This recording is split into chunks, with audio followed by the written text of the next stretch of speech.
So 20 years ago, we were given 2 plans, 2 studies. We fought, we went to meetings, Patty, Barbara, Marie, a few other people that aren't here with us today. So we made appeals to all levels of the government, local, city, state, and federal government. And what they told us after long, drawn-out battles and meetings, endless meetings, right, Jackie? Telephone, 8 years worth. We got 2 plans from Army Corps of Engineers. There was a lot of finger pointing. And what we found out was that, what we were told was there were going to be 2 studies done. One was an emergency study. An emergency study began in 1993. It finished in 1996. Then it took 2 years to go out to bid. They started the work on the berm in 1998, and they completed it, the temporary emergency Band-Aid project, in 2000. 8 years with no berm, no protection from the ocean. And we had flooding, and we had stormwater runoff, and we had a mess in our backyards. It didn't reach up as far as the 1992 nor'easter water did, but if you lived closer to the ocean, closer to the berm, we got water on Kissam, Tarleton, Fox Lane, and Fox Beach Avenue. And they were well aware of it because people like Jackie and I and Marie and Patty and Barbara, and there were people on Kissam at the time too, were constantly calling and writing and letting them know, when are you going to fix this? When are you going to fix this? So they finally fixed it, and it was a 3-pronged project. It was the berm, it was the floodgate, and it was the seawall. The levee. In the interim, we've had problems with the floodgate. It still caused flooding. We've been living through it. We got them to finally make an adjustment to it, and then we got hit with a hurricane. So, from 2000 until present, since Jackie hasn't been here, I don't know about anybody else, but I have been petitioning all levels of government for the answer to the long-term study that they also began in 1993. It's gone through 4 congressional representatives. Each time, it went to Susan Molinari, who was our rep at the time, and she threw money at it. Then we went to, then it was Vito Cassell, who was our congressman, and he gave money and he supported us, and he was telling them, yes, you need more money, we'll give you more money, just give us the study. What is the long-term solution to this? Then it was Michael McMahon, and I appealed to him, and he gave more money to the Army Corps of Engineers, as did Michael Grimm. I was in Michael Grimm's office shortly after he was elected, and appealed to his office. I was in his office this past April talking to him about the study. This study would have told us if it was safe for us to live there. It would have told us what the plan was for long-term protection.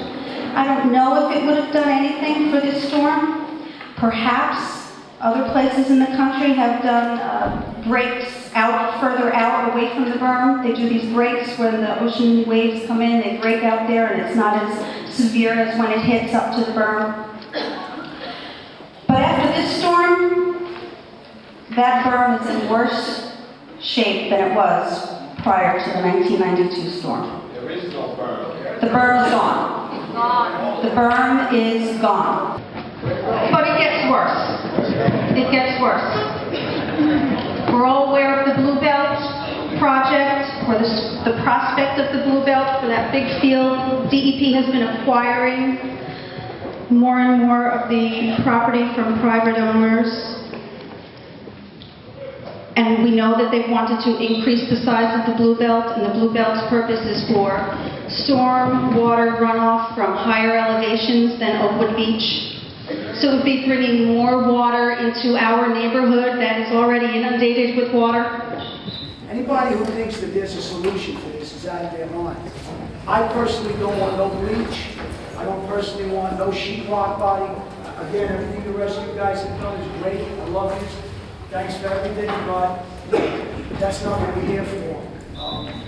My understanding was we're here for Oakwood Beach is in a hole. Okay? I'm here, I had a bungalow, I built a bungalow, then I expanded on my home, all under the guise that something's going to be done over 10, 15 years ago about this. I've been told from guys in DEP, guys high up, there's nothing you can do. That area was meant and was 100 years ago just what it is, to take water. Now when DEP starts building all of these, I'm going to use terms because I don't know their engineer terms and their legal terms. When they start building these reservoirs and these overflows and widening these creeks, we're going to be in a swamp more than we are now. We're going to have mosquitoes the size of Cadillacs, okay? You're going to have phragmites growing insane. So it's not going to matter how far they permit us to cut them back. That's going to be another issue, okay? 92 was a flood, we were up to our chest. 93, we were up to our chest in water, trying to pull people out. I moved from Brooklyn, I never seen nothing like it in my life, okay? That big snowstorm we had 3 years ago, that freaking water, guys, I don't know if you're aware. Yeah. 5 degrees warmer, that would have been a major flood. That might have made this hurricane look like a joke, okay? Because how many feet of snow did we get? 5, 8, 12 feet of snow. Okay, everybody's thinking snow. I pray for snow. When the storms come, I hope they come in January. Because snow lays and gradually dissipates. Water doesn't. Okay? There's a lot of things going on with people coming down, and again, there's people that feel that they want to stay and they want to rebuild. I wish you all the best. I'm not biased to that. I'm talking about me. People in my neighborhood that I know for 20 years have lost family members, okay? To hear the mayor get on TV and say, I don't know if any of you heard it, these people know where they move. They know where they live. They know how to deal with what we just dealt with. People dying in my neighborhood, children dying, and you're sending down sheetrock and contractors. Oh, we don't get you tools. Tools for what? Get a bulldozer, level the neighborhood, fly people out there.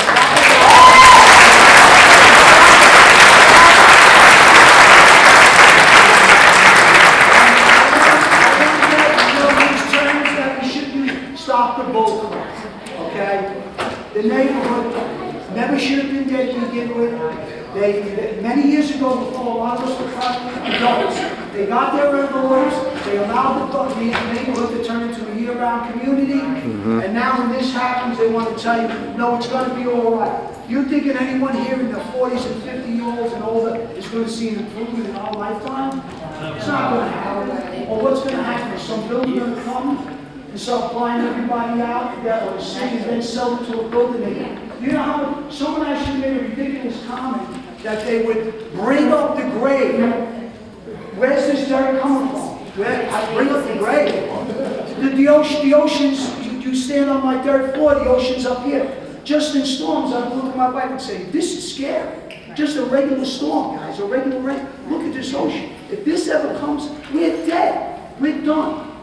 So, if people have a certain feeling on what they want to do and it's different from what I feel, I wish you the best. I'm not going back. Beam's another thing. Take this bleach, it goes in a laundromat. I'm in construction 25 years. Beams are like a sponge. They absorb everything, okay? So those beams on all these people's homes that are covered in plywood, that are covered in tile rugs, are contaminated. I have sewage in my house.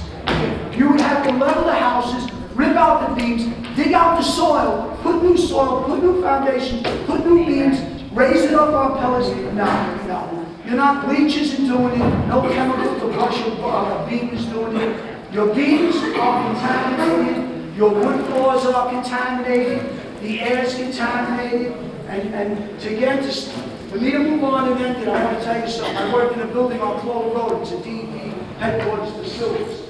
4 years we were telling them that, we're itching, we're coughing, we're gagging. They came in with air monitors. Everything's fine. There's no asbestos. You can no, I said, I'm telling you. I said, I can't breathe. I feel when I come up these steps. I jog. Why is in this building I can't walk up a flight of steps, but I can run around the middle of the field? Okay? You know what finally came out? 5 years later, they condemned upstairs. It was asbestos. You know what they told us? Just don't move. If you don't move it, you won't get in the air and you won't breathe. Okay? I hope everybody here really realizes the position we're in. This isn't a matter of building your home, guys. This is a matter of your lives, your grandchildren's lives, your children's lives. You're going to make your grandkids play in that dirt and dig in that dirt. I'm gone. I don't care what. I hope they do the right thing. It gives the proper value. This isn't a lottery ticket if anybody's thinking it is. This is your lives. It's not a lottery ticket. Okay? Get out, do what you can do, move on, move forward, get somewhere safe if that's what you want to do. If not, I wish you all the best. God bless you. Thank you, Joe.